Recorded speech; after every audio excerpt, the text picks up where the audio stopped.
সদ্গ্রন্থ পাঠ শ্রী সত্যেন্দ্রনাথ মজুমদারের বিবেকানন্দ চরিত, সাধক বিবেকানন্দ থেকে আজকে পর্ব ৪৩ পাঠ করছি।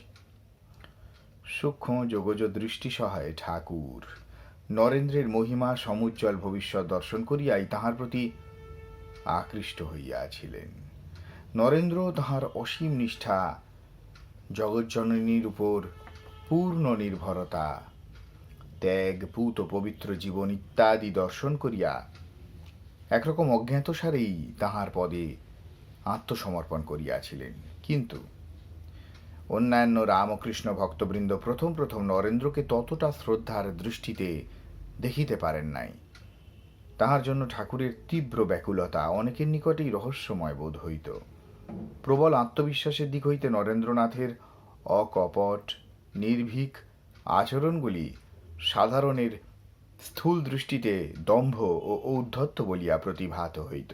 বিশেষত ভক্তবৃন্দের ভাবাবেশে ক্রন্দন, কথায় কথায় দয়াময় ভগবানের কৃপা প্রার্থনা, নিজেকে কীটাণু কীট তুল্য হেয় জ্ঞান করিয়া আত্মনিন্দা ইত্যাদি তিনি কঠোরভাবে সমালোচনা করিতেন।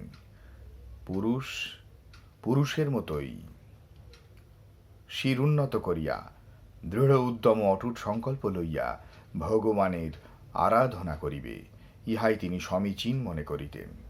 কাজেই অনেক ভক্ত নরেন্দ্রের মুখর সমালোচনায় নিরুত্তর হইয়া মনঃক্ষুণ্ণ হইতেন।